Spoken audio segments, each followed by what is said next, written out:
Bienvenue dans cette vidéo qui arrive après un petit moment d'absence sur YouTube et je dirais même un petit moment d'absence en trading tout court parce que en effet j'ai eu déménagement, travaux, emménagement donc pendant quasi là ça fait 3 mois, peut-être même quasiment 4 que je fais plus de vidéos sur YouTube. J'ai eu à peu près 3 mois d'interruption trading donc c'est jamais évident de reprendre après une telle interruption. Je le compare souvent à du sport de haut niveau mais c'est véritablement le cas. On est dans un rythme, on est dans une compréhension de marché. Et quand on quitte et qu'on s'éloigne comme ça des marchés financiers, il y a toujours un petit moment pour revenir dedans. Donc voilà, moi j'ai rattaqué mi-juillet sur le day trading, sur le marché des actions américaines. Un mois de juillet à zéro, je crois vraiment. Après, j'ai repris tout doucement en termes de quantité. Et un mois d'août qui s'est passé un peu mieux, même s'il a été haché parce qu'il y a eu les vacances également. Donc, on a eu une première semaine où j'ai réalisé, je crois, 1000 euros de gains sur la première semaine d'août. Ensuite, 2 semaines de congé. Et là, cette semaine où je suis reparti, et première vidéo de la semaine. Mais on est vendredi, donc ce sera la seule du coup. C'est la vidéo donc on était le vendredi 25 août. Je la tourne le lendemain, le samedi. Et voilà, une semaine à mon niveau en trading, c'est vendredi qu'elle est déterminée la semaine parce que en vrai, je me plombe un peu lundi où je fais une journée à moins 500 dollars, je crois, lundi. Et après, je remonte petit à petit mardi, mercredi, jeudi, vendredi, enfin, et jeudi soir. Là, avant cette séance-là, j'étais à plus 40 dollars, je crois, sur la semaine. Donc vraiment, c'était la journée qui allait déterminer ma semaine de trading. Comme d'habitude, on reprend les bonnes habitudes. Un petit point sur le marché américain. Et pour cela, quoi de mieux que de regarder l'indice phare de ce marché, le S&P 500. Donc le S&P 500, bon, pendant mon absence, c'est-à-dire mi-mai, il a fait que de monter jusqu'à fin juillet quasiment. Et là, on a une correction sur le mois d'août. Correction qui en soi n'est pas catastrophique, hein, qui est presque même normale, vu notamment les 2 mois, et on le voit ici sur juin et juillet de montée qu'il y a eu sur le marché. Donc une correction où je pense que pour ceux qui ont des portefeuilles moyen-long terme, il peut être intéressant de commencer à se positionner. Et après, on va voir un petit peu ce qui va se passer dans les prochaines semaines. Donc voilà un petit peu dans quel contexte j'interviens et je trade, j'opère sur ce mois d'août et un contexte encore plus particulier vendredi parce qu'il y a une intervention de Jérôme Powell. Donc hier, le vendredi 25 août, et ça s'est vu notamment. Là, je vous passe le S&P 500 en minutes, donc je reviens au début de la journée. Voilà, l'ouverture était ici hier vendredi. Et le marché qui a rangé pendant la première heure et qui après a eu des pics de volatilité. Je pense que ça a commencé justement au début du discours de Jérôme Powell. Et on a cru qu'on allait partir à la hausse pour finalement bien partir à la baisse. Et c'était vraiment des zones de turbulence. C'était pas du tout évident à trader. Il y a même, je pense, une petite heure où j'ai pas fait grand chose. Et ma séance, vous le verrez, c'est terminé plutôt à la fin de la session, justement. Alors, on repart tout de suite. Sur ma session, je commence avec Meta. Je ne vais pas vous montrer tous les trades, je vais vous montrer deux trades parce que du fait de la volatilité du marché, j'ai eu beaucoup de trades où je suis parti dans un sens et dans l'autre et j'ai essayé de ne pas prendre trop de risques en attendant véritablement de trouver une tendance intéressante. Ce qui s'est dégagé, mais vous l'avez vu en plus en fin de matinée. Donc sur Meta, pareil, on a une action qui est bien baissière depuis quelques jours. Et donc on a une ouverture qui est à la baisse. Et donc comme d'habitude, je cherche une belle configuration de continuation baissière sur Facebook, sur Meta ici. Là, ce qui va m'intéresser, c'est en dessous des 286 dollars. Donc voilà, je me positionne. Short 200 titres en dessous des 286 dollars.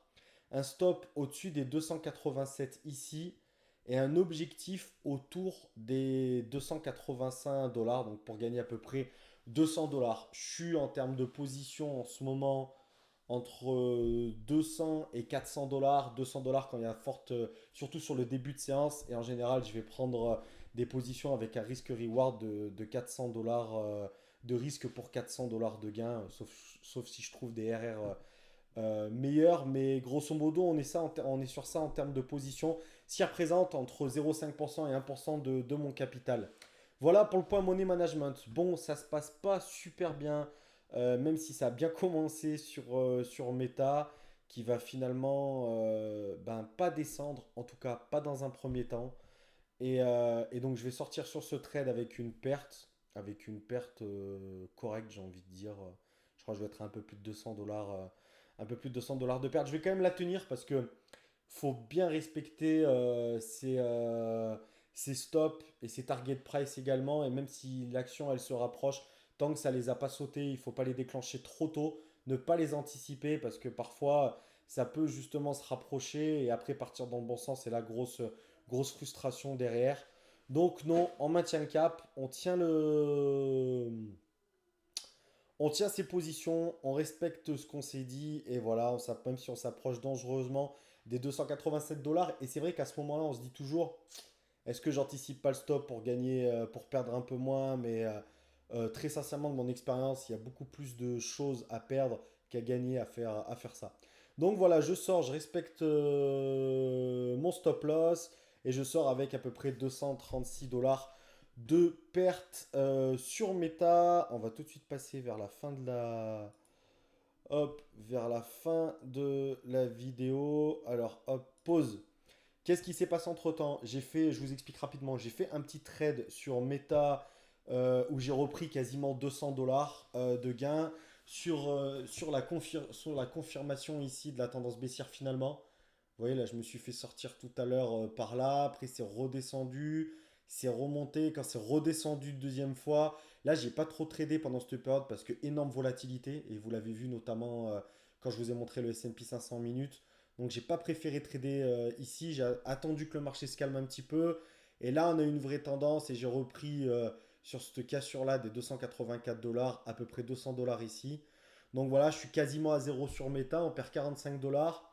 Et du coup, je vais vous présenter maintenant sur Marvel, qui est une boîte Marvel avec deux L à la fin, qui est une boîte, je crois, qui fait des semi-conducteurs. Donc Marvel ici, ça va être le trade final, j'ai envie de dire. Alors attendez, on va peut-être mettre un peu mieux histoire que vous voyez mon portefeuille. Il faut que je reprenne un peu les bonnes habitudes. Hop, ouais, je vais descendre encore un peu, comme ça.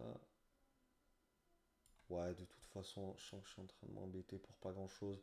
Ouais, je vous montrerai le portefeuille après. Donc, hop, sur Marvel ici. Alors, ce qui va m'intéresser, comme je l'ai dit avant, pardon, donc j'ai fait un petit trade perdant à 130 dollars. C'était par là, je crois, où je me fais sortir ici. Ouais, c'était par là où je me fais sortir là. Donc, je me dis, tant pis, pareil, je suis assez prudent parce que dans le monde de volatilité. Et là, on a un trade ici qui est intéressant. Parce que vous voyez, on a une belle zone de support au niveau des 53 dollars. Elle a rebondi plusieurs fois dessus, elle a cassé une seule fois, elle est venue taper une première fois ici, une deuxième fois ici, une troisième fois. Elle l'a cassé, j'ai loupé la cassure, j'étais sur Meta je crois à ce moment-là d'ailleurs sur Facebook. Et là, elle est tapée les 52-50, elle est revenue vers les 53, donc elle est revenue tester le support qui, si c'est une belle cassure, va se transformer maintenant en résistance. Donc je me positionne ici à la vente. En plus, j'ai un marché qui définitivement est baissier à ce moment-là. On est en fin de matinée ce vendredi aux États-Unis. Et donc voilà, je me positionne 800 titres. Le stop loss est au-dessus des 53,50 $, donc 400 dollars de risque pour aller chercher au minimum 400 dollars, voire peut-être plus si le marché est bon et si Marvel suit bien la tendance. Donc voilà, mon premier objectif c'était les 52,50 $. Mais je la tiens un petit peu parce que comme je l'ai dit, le marché est avec moi et je me dis qu'elle peut casser un petit peu plus bas. Par contre, dès qu'elle va commencer à remonter, clairement je vais encaisser mon gain et ce sera fini pour aujourd'hui.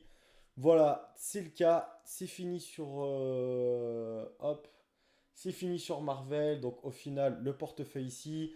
Je fais un très beau trade parce que j'étais en perte de, je crois, 120 dollars. Donc je dois faire un trade d'à peu près 520 dollars de gain sur Marvel, ce qui est beau. Et je finis avec une journée à 344 dollars de gain, soit 319 euros.